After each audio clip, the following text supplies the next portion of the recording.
आप सभी को जय मसीह। आज हम आपके लिए बहुत ही अच्छा वचन लेकर आए हैं कि अगर उस वचन को हम रोज़ पढ़ते हैं तो परमेश्वर की शांति हमारे जीवन में बनी रहेगी। कोई भी परेशानी हमारे जीवन में नहीं आएगी, क्योंकि परमेश्वर हमें हर एक मुसीबत परेशानी से, हर एक दुष्ट शक्ति से हमें बचा के रखने वाला परमेश्वर है। उसने कहा है कि मत डर, मैं यहोवा तेरे संग हूँ। इधर उधर मत ताक, मैं यहोवा तेरे संग हूँ। इसलिए हमें डरने की ज़रूरत नहीं है, क्योंकि परमेश्वर हमारे साथ है। तो आइए हम उस वचन को पढ़ते हैं। भजन संहिता 91 अध्याय। ये वचन इस प्रकार से है, जो परम प्रधान के छाए हुए स्थान में बैठा रहे वह सर्वशक्तिमान की छाया में ठिकाना पाएगा। मैं यहोवा के विषय कहूँगा, वह मेरा सरल स्थान और गढ़ है, वह मेरा परमेश्वर है, मैं उस पर भरोसा रखूँगा। मेरा विश्वास और भरोसा सिर्फ और सिर्फ अपने परमेश्वर के ऊपर होना चाहिए। परमेश्वर का वचन कहता है, किसी को घोड़ों का और किसी को रथों का भरोसा होता है, परंतु मैं तो अपने यहोवा ही का नाम लूँगा। वह तुझे बहेलियों के जाल से और महामारी से बचाएगा। जब हमारे जीवन में कोई समस्या आती है, परेशानी आती है, तो जब अपने परमेश्वर का हम नाम लेते हैं सच्चे मन से, सच्चे हृदय से, तो परमेश्वर हमें उन सब बीमारियों से बचा के रखता है। वो समस्या हमारे जीवन में नहीं आती है अगर जब हमारा विश्वास और भरोसा अपने परमेश्वर यहोवा के ऊपर रहता है। तब वह तुझे अपने पंखों की आड़ में ले लेगा और तू उसके पैरों के नीचे शरण पाएगा। उसकी सच्चाई तेरे लिए ढाल और झीलम ठहरेगी। तू न रात के भय से डरेगा और न उस तीर से जो दिन को उड़ता है, न उस मरी से जो अंधेरे में फैलती है, और न उस महारोग से जो दिन दोपहरी में उजाड़ता है। क्योंकि तेरे निकट 1000 और तेरी दाहिनी ओर 10,000 गिरेंगे, परंतु वह तेरे पास न आएगा। परंतु तू अपनी आंखों से दृष्टि करेगा और दुष्टों के अंत को देखेगा। हे यहोवा, तू मेरा सरल स्थान ठहरा है। तूने जो परम प्रधान को अपना धाम मान लिया है, इसलिए कोई विपत्ति तुझ पर ना पड़ेगी।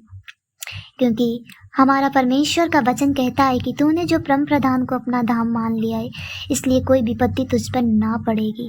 क्योंकि मेरा विश्वास और भरोसा परमेश्वर पर है। उसने अंधों को आंखें दी, गूंगों को बोली, कोढ़ियों को चंगा किया, और यहाँ तक कि उसने मुर्दों को जिलाया है। परमेश्वर बहुत बड़ा बड़ा काम करता है।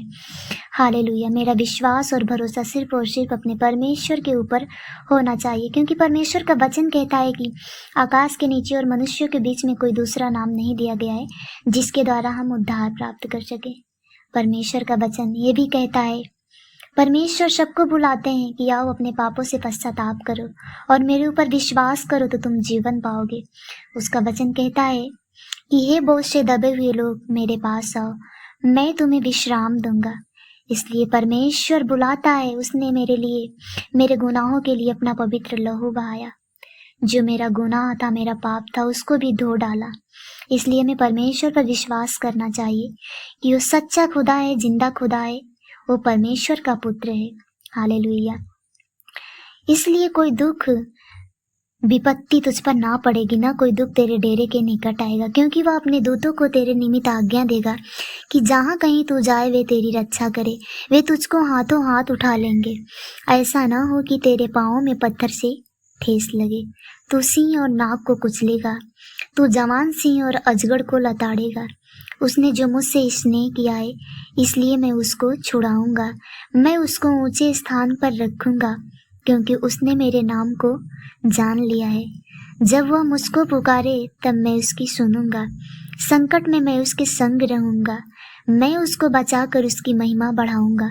मैं उसको दीर्घायु से तृप्त करूंगा और अपने किए हुए उद्धार का दर्शन दिखाऊंगा। क्योंकि परमेश्वर महान है, वो हमारे मांगने से पहले सब कुछ जानता है कि हमें क्या क्या चीज़ की ज़रूरत है।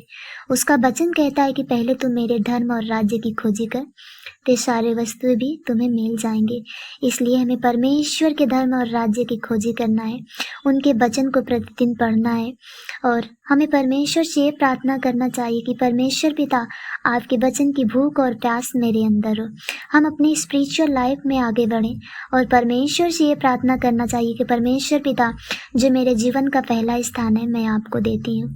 तो परमेश्वर हमारे जीवन में जो हर एक कमी घटी है वो पूरा करेगा और दुष्ट शक्तियों से वो हमें संभाल बचा के रखेगा और हमारे जीवन में कोई भी समस्या नहीं आएंगी। अगर समस्या आती भी है तो परमेश्वर उस समस्या में मेरा हाथ कभी छोड़ने वाला परमेश्वर नहीं है, वो मेरे साथ रहने वाला परमेश्वर है। इस वचन को पढ़े जाने से आपको आशीष मिले। आप सभी को जय मसीह।